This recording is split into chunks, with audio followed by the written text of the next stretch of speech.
우주 암흑물질이란 무엇인가? 제1부 보이지 않는 우주의 주인. 우주를 바라볼 때 우리는 별을 봅니다. 은하를 봅니다. 성운을 봅니다. 그러나 우리가 보는 것은 우주 전체의 단 5%에 불과합니다. 나머지 95%는 보이지 않습니다. 빛을 내지 않습니다. 빛을 반사하지도 않습니다. 그런데 그것은 분명히 존재합니다. 우리가 지금까지 쌓아온 모든 물리학, 모든 천문학, 모든 과학이 말합니다. 우주의 27%는 우리가 정체를 모르는 물질로 가득 차 있다. 우리는 그것을 암흑물질 다크매터이라 부릅니다. 이것은 SF가 아닙니다. 지금 이 순간에도 당신의 몸을 수십억 개의 암흑물질 입자가 통과하고 있을지 모릅니다. 아무런 흔적도 남기지 않고 우주의 구성 성분, 현대 우주론이 제시하는 우주의 성적표를 먼저 살펴보겠습니다. 우리가 아는 모든 것, 별, 행성, 가스, 먼지, 인간, 지구, 태양, 이 모든 것을 합쳐도 우주 전체 에너지 질량의 약 5%밖에 되지 않습니다. 약 27%는 암흑물질입니다. 중력을 통해 존재를 드러내지만 빛과는 전혀 상호작용하지 않는 미지의 물질, 나머지 68%는 암흑에너지입니다. 우주의 팽창을 가속시키는 더욱더 신비로운 존재. 오늘 우리가 다룰 것은 이 중 암흑물질입니다. 인류는 수천 년 동안 세상의 근본 물질을 탐구해 왔습니다. 원자를 발견했고 그 안에 양성자와 중성자를, 그 안에 쿼크를 발견했습니다. 그런데 이 모든 노력의 결과가 말해주는 것은 우리가 탐구해 온 것은 우주의 5%였다는 것입니다. 이것은 굉장히 충격적인 사실입니다. 우리가 수백 년에 걸쳐 물리학, 화학, 천문학을 발전시켜 왔는데 그 모든 성과가 우주의 단 5%를 설명하는 것이었습니다. 나머지 95%에 대해서 우리는 아직 본질을 모릅니다.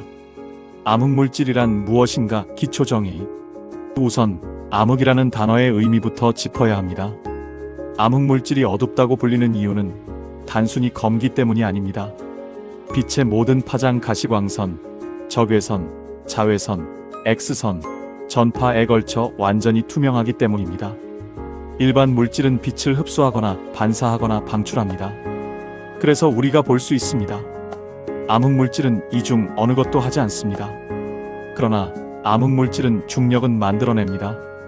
그리고 그 중력이 암흑물질의 유일한 발자국입니다. 암흑물질의 특성을 정리하면 이렇습니다. 빛을 방출하지 않는다. 빛을 흡수하지 않는다. 빛을 반사하지 않는다. 전자기력과 상호작용하지 않는다. 그러나 중력은 작용한다. 그래서 직접 볼 수 없지만 그 중력적 영향을 통해 간접적으로 감지할 수 있습니다. 암흑물질은 유령 같은 존재입니다. 당신의 손을 지금도 통과하고 있을 가능성이 높습니다. 하지만 아무런 반응이 없습니다. 빛도 없고 열도 없고 어떤 신호도 없습니다. 우리가 그것의 존재를 아는 이유는 오직 하나, 중력입니다. 암흑물질 발견의 서막. 암흑물질의 존재를 처음으로 제안한 사람은 스위스 천문학자 프리츠 츠비키였습니다. 1933년의 일입니다. 그는 머리털자리 은하단 코머 클러스터를 관측하던 중 이상한 점을 발견했습니다. 은하단 안에 있는 은하들이 너무 빠르게 움직이고 있었습니다. 뉴턴의 중력 법칙에 따르면 눈에 보이는 물질의 질량으로는 그 은하들이 그 속도로 움직일 경우 은하단이 진작에 산산이 흩어져야 했습니다. 그런데 은하단은 멀쩡했습니다. 츠비키는 결론을 내렸습니다. 보이지 않는 물질이 있다. 그는 이것을 독일어로 둔클레 마테리에 덩컬 MATERI, 즉 암흑물질이라 처음 불렀습니다. 그러나 당시 학계는 그의 주장을 대부분 무시했습니다. 너무 급진적인 주장이었습니다. 츠비키는 평생 동안 그 발견에 대한 공식적인 인정을 받지 못했습니다. 그가 옳다는 것이 증명된 것은 수십 년 후의 일입니다. 우리가 밤하늘을 올려다볼 때 보이는 것은 빛입니다. 별빛, 은하빛. 그러나 그 빛들 사이의 공간, 그 어둠 속에 우주의 진짜 주인이 있습니다. 이름도 없이, 빛도 없이, 그러나 분명히 존재하는 것. 1933년 한 천문학자의 조용한 의문이 90년 후 현대 물리학의 가장 뜨거운 수수께끼가 되었습니다. 다음 장에서는 그 의문을 확신으로 바꾼 결정적 증거들을 만납니다. 제2부 암흑물질의 결정적 증거들. 베라 루빈과 은하 회전 곡선. 1970년대 암흑물질 연구에 혁명을 가져온 인물이 등장합니다. 미국 천문학자 베라 루빈입니다. 루빈은 나선 은하의 회전 속도를 체계적으로 측정하기 시작했습니다. 태양계를 생각해 보십시오. 태양 주위를 도는 행성들의 속도는 태양에서 멀수록 느려집니다. 수성은 빠르고 명왕성은 느립니다. 이것은 뉴턴의 중력 법칙에 완벽히 부합합니다. 은하도 마찬가지여야 합니다. 은하의 질량 대부분은 중심부에 집중되어 있으므로 중심에서 멀수록 별들의 회전 속도는 느려져야 합니다. 그런데 루빈이 측정한 결과는 달랐습니다. 은하의 가장자리에 있는 별들이 중심부 별들과 거의 같은 속도로 회전하고 있었습니다. 이것은 물리 법칙의 위반처럼 보였습니다. 루빈은 계산했습니다. 이 회전 속도를 설명하려면 눈에 보이는 별들 이외에 막대한 질량이 은하 전체에 고르게 분포해 있어야 합니다.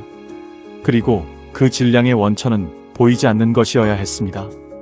루빈이 관측한 은하는 하나가 아니었습니다. 수십 개, 수백 개의 은하를 측정해도 결과는 같았습니다. 베라 루빈의 발견은 암흑물질 연구의 전환점이었습니다. 치비키가 씨앗을 뿌렸다면 루빈은 그것이 실제로 자라고 있다는 것을 증명했습니다. 그녀의 데이터는 반박하기 어려웠습니다. 수백 개의 은하가 모두 같은 이상 현상을 보였으니까요. 루빈의 연구가 발표되었을 때 천문학계는 충격에 빠졌습니다. 그녀의 결론은 간결했습니다. 은하에는 보이지 않는 질량이 있다. 그리고 그것은 은하를 구형의 후광처럼 감싸고 있다. 우리는 이것을 암흑물질 헤일로 다크 매터 헤일로라고 부릅니다. 베라 루빈은 안타깝게도 2016년 세상을 떠났습니다. 노벨상을 받지 못한 채로 많은 과학자들은 그녀야말로 노벨상을 받았어야 할 인물이라고 말합니다. 중력 렌즈 암흑물질이 빛을 구부린다. 두 번째 결정적 증거는 중력 렌즈 그래비테이셔널 렌싱입니다. 아인슈타인의 일반 상대성 이론에 따르면 큰 질량은 주변의 시공간을 휘게 만들고 그 구부러진 시공간을 따라 빛도 휩니다. 마치 유리 렌즈가 빛을 굴절시키는 것처럼 거대한 질량이 빛의 경로를 바꾸는 것입니다. 천문학자들은 은하단 뒤에 있는 먼 천체의 빛이 얼마나 많이 휘었는지 측정하면 그 은하단의 총 질량을 계산할 수 있다는 것을 알았습니다. 그리고 측정했습니다. 결과는 충격적이었습니다. 빛이 휘는 정도가 예상보다 훨씬 컸습니다. 눈에 보이는 별과 가스의 질량만으로는 그렇게 빛을 구부릴 수 없었습니다. 보이지 않는 막대한 질량이 추가로 있어야만 설명이 됐습니다. 중력 렌즈는 암흑물질을 보는 일종의 간접적인 사진입니다. 암흑물질 자체는 보이지 않지만 그것이 빛의 경로를 바꾸는 것을 우리가 관측할 수 있습니다. 마치 유리가 투명해도 그 뒤에 이미지가 일그러지면 유리가 있다는 것을 알 수 있는 것처럼요. 이 방법으로 과학자들은 암흑물질의 분포 지도를 만들 수 있게 되었습니다. 암흑물질은 은하 주변에 거대한 구형 헤일로를 형성하고 있으며 은하단 안에서는 은하들이 모인 곳에 집중되어 있었습니다. 총알 은하단 가장 강력한 증거. 암흑물질의 존재를 가장 직접적으로 보여주는 증거가 있습니다. 총알 은하단 블럿 클러스터입니다. 2006년 발표된 이 관측 결과는 과학계에 폭풍을 일으켰습니다. 총알 은하단은 두 개의 거대한 은하단이 충돌한 잔해입니다. 수백만 년 전 두 은하단이 엄청난 속도로 서로를 통과한 것입니다. 충돌 후 어떤 일이 벌어졌을까요? 눈에 보이는 일반 물질, 주로 뜨거운 가스. 이것은 전자기력에 의해 서로 충돌하고 감속되어 충돌 지점 중간에 멈췄습니다. X선 망원경으로 보면 분홍색으로 나타납니다. 그런데 중력 렌즈 분석으로 측정한 총 질량의 분포는 달랐습니다. 질량의 대부분이 가스 구름이 아닌 양쪽으로 멀리 떨어진 곳에 있었습니다. 파란색으로 시각화된 그 질량 덩어리들, 그것이 암흑물질입니다. 암흑물질은 충돌 시 서로 아무런 상호작용을 하지 않아 마치 유령처럼 서로를 통과해버렸습니다. 총알 은하단은 암흑물질의 존재를 부정하던 과학자들에게도 결정타가 됐습니다. 일반 물질과 질량 분포가 명백하게 분리된 것을 직접 보여줬으니까요. 중력 효과가 가스가 없는 곳에서 나타나고 있다는 것은 보이지 않는 무언가가 거기 있다는 것 외에 다른 설명이 없습니다. 우주 배경 복사가 말해주는 것. 네 번째 증거는 우주 마이크로파 배경 복사 CMB입니다. 빅뱅 후 약 38만 년이 지났을 때 우주가 충분히 식으면서 빛이 처음으로 자유롭게 이동할 수 있게 되었습니다. 그때 방출된 빛이 지금도 우주 전역을 가득 채우고 있습니다. 그것이 우주 마이크로파 배경 복사입니다. 빅뱅의 메아리입니다. 이 복사의 온도, 분포를 정밀하게 분석하면 초기 우주에 얼마나 많은 일반 물질과 암흑물질이 있었는지 계산할 수 있습니다. 결과는 놀랍도록 정확하게 암흑물질의 존재를 지지했습니다. 초기 우주의 구조는 암흑물질이 없었다면 만들어질 수 없는 형태였습니다. CMB는 우주의 아기 사진입니다. 그 사진의 패턴을 분석하면 초기 우주의 성분이 나옵니다. 그리고 그 성분에는 분명히 암흑물질이 들어 있습니다. 여러 독립적인 방법들이 모두 같은 결론을 가리키고 있습니다. 제3부 암흑물질은 무엇으로 이루어져 있는가?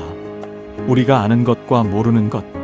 암흑물질이 존재한다는 것은 이제 거의 확실합니다. 그러나 그것이 무엇으로 이루어져 있는가?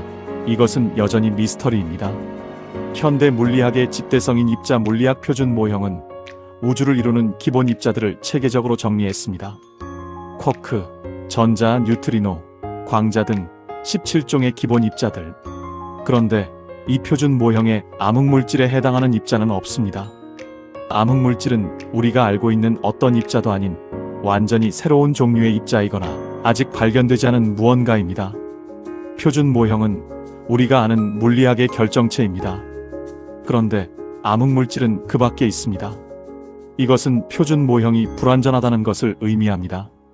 우주의 27%를 설명하지 못하는 이론은 완전한 이론이 아닙니다. 후보 1. WIMP 약하게 상호작용하는 무거운 입자. 가장 유력한 암흑물질 후보는 WIMP-WEAKLY 인터랙팅 매시브 파터컬, 즉 약하게 상호작용하는 무거운 입자입니다. WIMP는 이론적으로 매력적인 후보입니다. 무겁습니다. 양성자보다 수십에서 수천 배 무거울 것으로 예측됩니다. 양력 위크포스를 통해서만 일반 물질과 상호작용합니다. 중력도 만들어냅니다. 그리고 가장 흥미로운 특성 WIMP 기적, WIMP 미러컬이라고 불리는 것이 있습니다.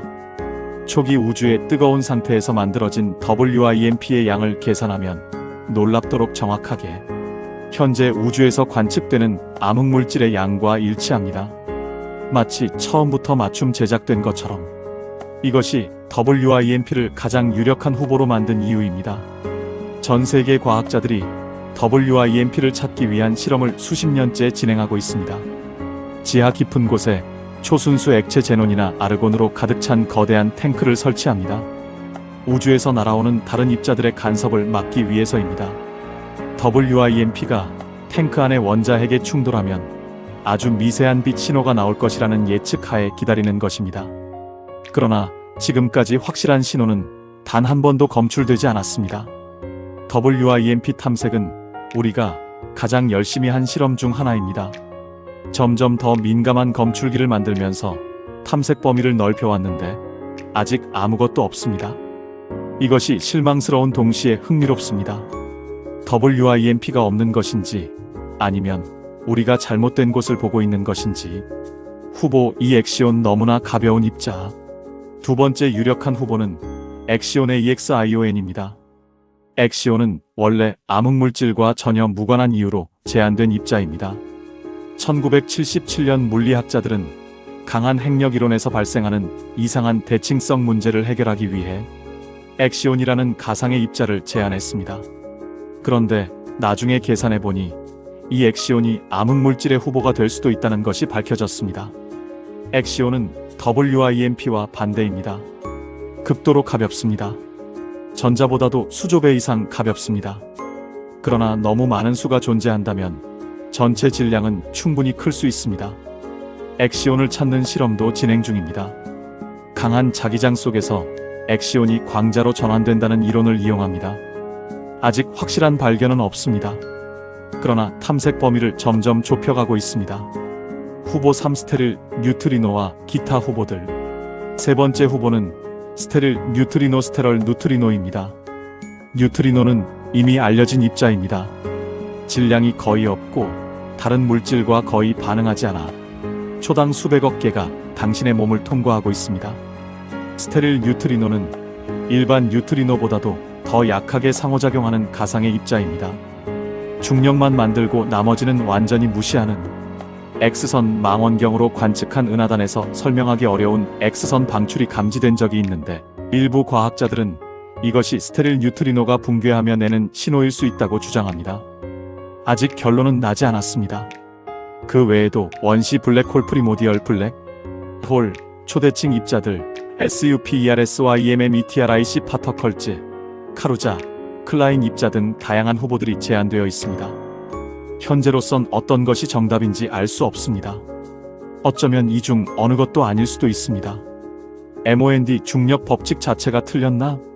잠시 다른 관점을 살펴볼 필요가 있습니다. 일부 물리학자들은 암흑물질 자체가 존재하지 않을 수도 있다고 주장합니다. 대신 중력 법칙 자체가 아주 약한 힘의 영역에서는 우리가 생각하는 것과 다르게 작동할 수 있다는 이론입니다. 이것을 MOND 마더파이드 뉴토니언 다이내믹스, 수정 뉴턴 역학이라고 합니다. 1983년 물리학자 모데하이 밀그롬이 제안했습니다. MOND는 은하의 회전 곡선을 암흑물질 없이도 꽤 잘 설명합니다. 그러나 총알 은하단을 설명하지 못합니다. CMB 데이터와도 맞지 않습니다. MOND는 흥미로운 아이디어지만 모든 증거를 설명하지는 못합니다. 총알 은하단 하나만으로도 순수한 MOND 이론은 심각한 도전을 받습니다. 그렇다고 완전히 틀렸다고 말하기도 어렵습니다. 아마도 진실은 어딘가 그 사이에 있을 수도 있습니다. 2부에 계속